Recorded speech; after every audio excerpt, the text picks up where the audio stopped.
Bismillahirrahmanirrahim. Assalamualaikum warahmatullahi wabarakatuh. Perkenalkan, nama saya Kurniatasnya Salsabila, NIM 210104116, kelas 6F. Di sini saya akan menjelaskan materi mata kuliah evaluasi pembelajaran. Yang pertama ada validitas. Validitas terdiri dari yaitu pertama validitas logis meliputi validitas wajah. Yang kedua validitas kriteria meliputi prediksi dan konkuren. Yang ketiga, validitas konstruk meliputi konvergen dan diskriminan. Yang B, ada jenis-jenis validitas. Yang pertama, isi. Apakah ukuran tersebut memadai untuk mengukur konsep? Yang kedua, wajah. Apakah para ahli memvalidasi bahwa instrumen tersebut mengukur apa yang disebutkan namanya?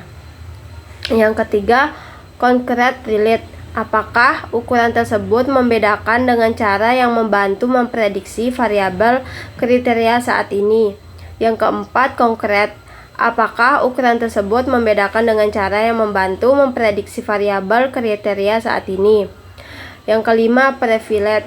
Apakah ukuran tersebut membedakan individu dengan cara membantu memprediksi kriteria masa depan? Yang keenam, ada convergen. Apakah dua instrumen yang mengukur konsep tersebut berkolerasi tinggi? Yang ketujuh, diskriminan. Apakah ukuran tersebut memiliki korelasi rendah dengan variabel yang seharusnya tidak terkait dengan variabel ini?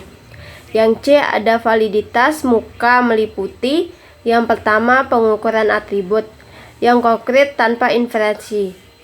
Contoh, rekrutmen sekretaris dengan keahlian komputer. Yang kedua, penilaian para ahli terhadap suatu instrumen. Yang D, ada validitas prediksi, yaitu meliputi yang pertama validitas yang dilihat dengan membandingkan dengan cara kriteria tertentu. Contoh, ujian masuk perguruan tinggi disusun dengan kriteria seseorang yang lulus tes dapat menyelesaikan kuliah dengan indeks prestasi tinggi sehingga dapat diramalkan. Selanjutnya ada skor tertinggi yang diperoleh atau IP tertinggi. Yang selanjutnya, skor rendah akan memperoleh IP sedang. Yang E, ada validitas konkuren meliputi yang pertama validitas yang menerangkan hubungan antar variabel. Selanjutnya ada validitas isi meliputi yang pertama mempersoalkan apakah isi dari suatu instrumen cukup relatif atau mewakili tujuan dari apa yang akan kita ukur. Contoh, ujian tengah semester disusun sesuai dengan silabus hasil belajar, disusun dengan kisi-kisi, aspek kognitif, efektif, dan psikomotorik.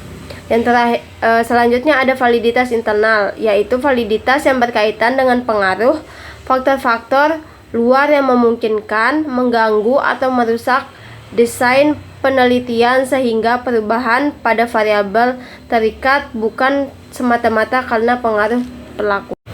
Baik, materi selanjutnya yaitu validitas internal meliputi histori peristiwa sebelum eksperimen, maturation eksperimen yang terlalu lama memungkinkan sampel menjadi terlatih, selection pilihan sampel yang tidak tepat, regresi terjadi penurunan pada post-test, testing kesiapan sampel pada waktu tes, instrumentasi kesalahan dalam bentuk instrumen terlalu banyak, sulit, dan mencolok, measurement kondisi pretest dan post-test diusahakan sesuai, mortalitas yaitu sampel yang hilang. Selanjutnya, cara pengontrolan yaitu eliminate variabel, rekomendasi, mapping, dan analisis statistika. Selanjutnya, proses validitas instrumen ada dua tahapan validitas instrumen yaitu soal, tes, angket, pedoman observasi, dan lain-lain.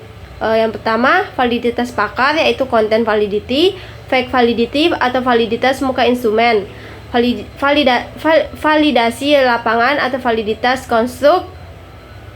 Selanjutnya ada validitas pakar, mengembangkan atau membuat instrumen seperti kisi-kisi instrumen dan naskah instrumen itu sendiri, yaitu membuat lembar validasi, membawa ketiga jenis berkat tersebut ke validator atau ahli. Selanjutnya, kisi-kisi instrumennya, soal, angket, dan lain-lain. Selanjutnya, lembar validasi, yaitu tempat validator menilai dan memberi komentar.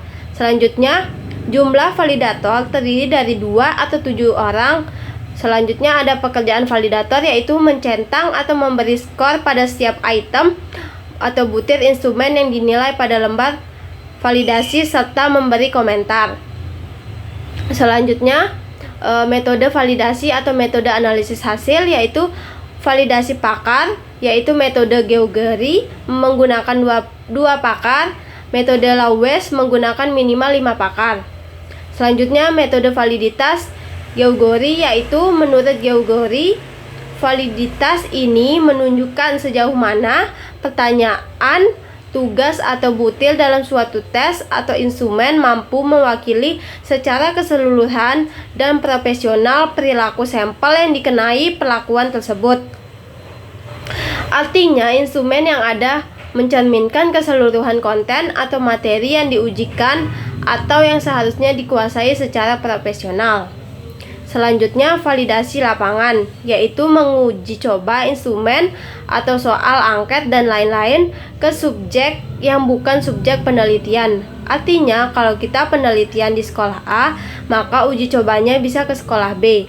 Atau misal, soal tes itu diuji coba di sekolah yang sama, namun pada kelas yang di atasnya yang sudah pernah belajar materi ini. Selanjutnya, jumlah subjek atau responden 20 ke atas sebaiknya lebih atau banyak. Materi selanjutnya analisis butir soal, yaitu ruang lingkup kajian yang berisi tujuan, manfaat, analisis kualitatif, analisis kuantitatif, dan contoh model analisis. Selanjutnya, tujuan analisis butir soal, yaitu mengkaji dan menelaah setiap butir soal agar diperoleh soal yang bermutu. Selanjutnya, meningkatkan mutu tes melalui revisi atau membuang soal yang tidak efektif. Selanjutnya, mengidentifikasi kekurangan-kekurangan dalam tes atau dalam pembelajaran. Selanjutnya, menentukan soal-soal yang cacat atau tidak berfungsi penggunaannya. Selanjutnya, meningkatkan mutu butir soal. Dan yang terakhir, meningkatkan mutu pembelajaran. Selanjutnya, alur analisis butir soal ulangan. Penulisan soal, analisis kualitatif dan revisi soal, praktikan tes ulangan, analisis manual dan komputer, seleksi soal-soal jelek atau analisis kualitatif dan revisi soal, praktikan tes ulangan, analisis manual dan komputer, seleksi soal-soal baik bank soal sekolah. Selanjutnya ada analisis kualitatif, adalah analisis atau penelaah butir soal secara tes tertulis, perbuatan, sikap. Sebelum soal tersebut digunakan atau diujikan, analisis kualitatif mencakup materi, konstruksi, bahasa atau budaya, dan kunci jawaban, pedoman, penskoran. Dan yang terakhir, analisis kualitatif butir soal mencakup tingkat kesukaran, daya, beda, dan rehabilitas. Mungkin sekian materi dari saya. Wabillahi taufiq wal hidayah. Wassalamualaikum warahmatullahi wabarakatuh.